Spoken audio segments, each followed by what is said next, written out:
how much prize money have I won in the year 2024 as a semi-professional athlete. I don't claim to be a professional athlete. I'm not fast enough to be a professional athlete. If you are curious on why I'm not a professional athlete, you can go check out the previous video over here. I also want to do a disclaimer talking about how this is not my main source of income. I do have a job. That's the most asked question I get the most of the time is like, and then what do you do for a job?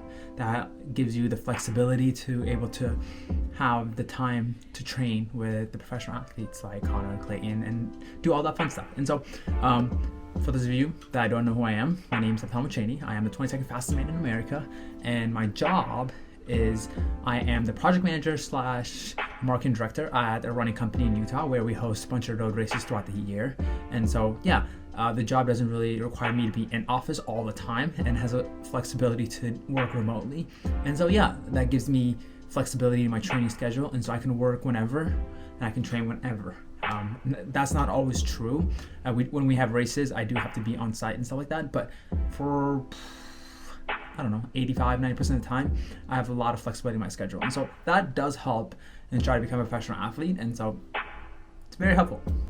All right, so this is what you guys came here for, right? The money. And so I really like Michael Otterson's series of talking about how much prize money he's won and his journey to try to get to $10,000 in 1 year.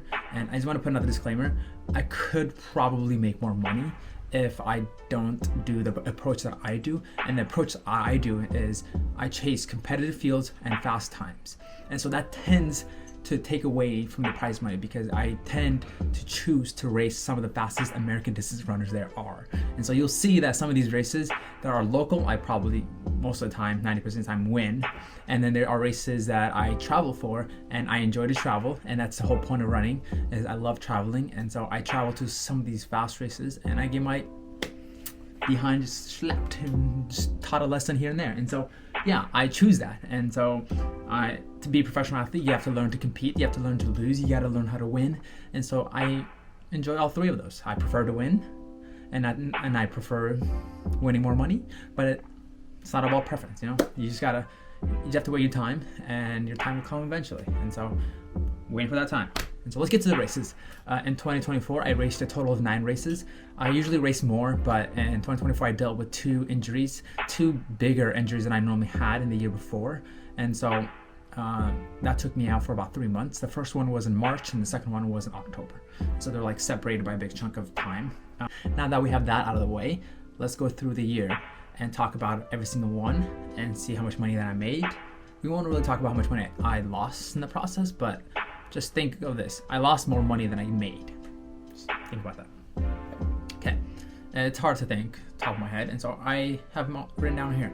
The first race of the year was in February. I spent a majority of my winter training for the U.S. Olympic trials in the marathon. I qualified in my first attempt. I ran 2:16:12 at the McCurdy Micro Marathon in 2023, so we won't count anything there. I did make prize money there, but that was in 2023 to qualify for the 2024 Olympic trials. The Olympic trials didn't go is the way I wanted them to. That was my second marathon ever, and I just had really high expectations, high goals going to the race, and so it didn't meet my expectations, and I finished 22nd. And so whenever I say I'm the 22nd fastest man in America, it's based off of that race, not really ranked. I think I'm ranked 24th in the country or something like that. And top 10 make money. So that one was a bust. I lost money because I had to pay flights and food. They did comp our hotels. And then the second race of the year was in March before I got injured. I ran the US 15K championships. It's part of the US road racing circuit, and top 10 make money. Most races, top 10 make money. And I finished 11th. That one I lost a lot of money. I didn't make any money, I lost a lot of money. They did comp my hotel, but I did have to pay flights, food, and everything. And so I lost a lot of money there. And then from there, I was injured for a little bit, and so I didn't race a lot. And so from there, I spent most of March and April a little bit banged up. And I trained for about a month, and I was like, well, let's go see if I can try to qualify for the US trials for the 10K. And so I went to Portland Track Festival to go run a 10K.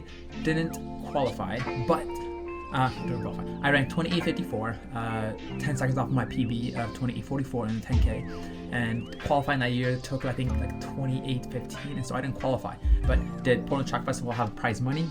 Yes, they did. Top 8 got paid. I finished 12th. So I made no money. And so now we're what? 3-0. I've lost money in all 3.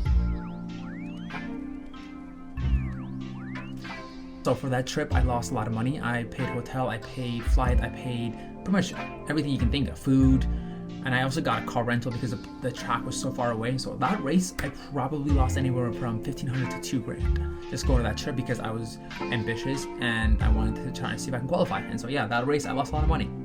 I don't know exactly, and I've made so far this much, and we're in May. And then like I think 2 weeks later was my company's race. It's the Memorial Day 10K and mile. I raced both races, and because I knew there was a lot of prize money in the mile, but not really in the 10K.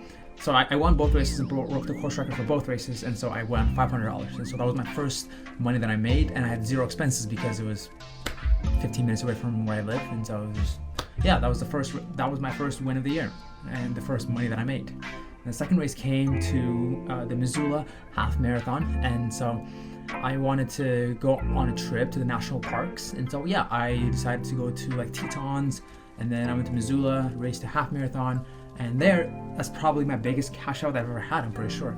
I made $1,300. It was $1,000 for winning the race and an additional $300 for breaking the course record, and then they had another $300 on the line for breaking the state record, but I didn't know what the state record was, and so I didn't break the state record. If I would have known, I would have tried a little bit harder, and because this was just like 80% effort day. And so yeah, I won $1,300, and for that trip, hotel was comped, I believe, and I did spend a lot of money with gas traveling there and hotels while visiting national parks. And so that trip I probably broke even, if anything.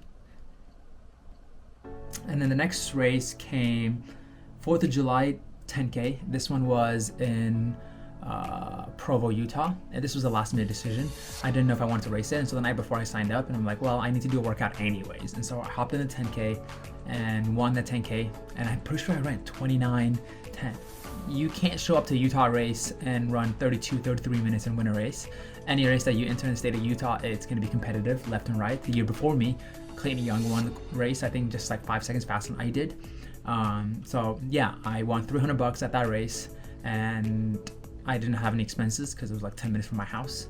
And so yeah, you'll see the trend. I will do as many local races as possible because it's just an easy cash out, as long as the professional athletes don't show up, like Connor and Clayton don't show up. As long as they don't show up, I'm chilling. Next race is Des News 10K. It is the most competitive, deep race there is in the state of Utah. All the big boys show up to play that day, and this year for once I was a favorite going to the race, and so I wanted to make sure I got the win, and I wanted to go for the course record, but I didn't know what the course record was going to the race. But I told everybody that my goal was to go out in about 4:15. It's a net downhill course. I guess I should specify. It's a net downhill course, and so I told everybody in the race that I want to go out in 4:15, and if they don't go with me, I'm gonna have a gap on them. And so that race I won in 27:58 and won $1,000 for first place. And in the past, they've had prize money anywhere from $1,000 to $1,500, and so that was my second biggest cash prize money because I didn't have to spend any money. Besides, I think dinner the night before. It was in Salt Lake City. It was 30 minutes away, and I had a comp hotel, and so I didn't really spend that much money going to that race. And so I walked away with a lot of money in that race. At this point, I was training for a marathon, and so that's why all these races were leading up, or shorter races leading to my marathon. And so about 5 weeks before my marathon, I raced the US 20K Championships in New Haven, Connecticut. The goal there was I wanted to finish anywhere from 1st to 5th place. And this race is very deep. This is a very deep and competitive field. I had the likes of B.S. Abasa, who just ran 2:06 in the marathon, and Hillary Bohr. And so I had a lot of fast runners. And so I didn't want to underestimate it, but I feel like my fitness level from some of the races that I've done early in the year that proved that I could finish top 5. I could win it if I had an amazing baller day. I had a baller day through 10K, and I blew up and finished 10th place. I made $100 for 10th place. Happy about it. They usually comp to your flights and hotel if you finish top 10. And so yeah, that trip I barely spent any money because they covered a lot of the fees for finishing top 10. And so that was incentives, but the downside, for 10th place I won $100, which is kind of sad for how competitive that field was. I think first place was like 10 grand, and so that's fine. And then the last race that I did before I got injured was a Twin Cities Marathon, and that was supposed to be my big breakthrough race, hoping, wishing. It wasn't. I ran 22 miles at 5:05 and had some stomach issues, and where I barfed and DNF'd that race. And so that race I lost a lot of money because I paid out of pocket. I was hoping that I would finish top 5 and make anywhere from $1,000 to, I think winner got $8,000. And so yeah, that race I didn't really make any money. I was hoping to have a big payday, and I didn't. Drum roll please. And the grand total of how much money I made was $3,200. And I probably spent more money than that racing and traveling the country trying to run fast and compete. I think in 2025 what I want to do differently is I want to race more. I want to race often and use them as train runs. I'm not necessarily chasing prize money. I'm more chasing, like I said, fast times and competitive fields. And so, yeah, I wish to race more. And my first 3 races this year are going to be the Rock and Roll Half Marathon in Phoenix, Arizona. No idea what the prize money is, but I want to win. And then my next race of the year is 2 weeks later. I'm doing the Mesa Half Marathon. I would like to win. I don't know what the prize money is, probably $1,000, usually roughly there. And then the next race is the U.S. Half Marathon Championships in Atlanta, Georgia. So stay tuned of this stuff. Let me know if you have any questions or comments and concerns. I try to answer as many questions as possible that you guys have in the comments or in this video. I knew the most asked question is going to be about my job, and I'm glad I answered it in this video because I've gotten that question multiple times. And so, yeah. I don't make a lot of money from the sport, but at the same time, I enjoy it. It's something that brings joy to my heart and gives me purpose in life. And so that's why I do it. I don't do it because of the money, I don't do it because of the money. I do it because of the people that helps me surround myself with, and it has brought me a lot of joy and a lot of friendship. And so, yeah, that's why I do it. I'm kidding.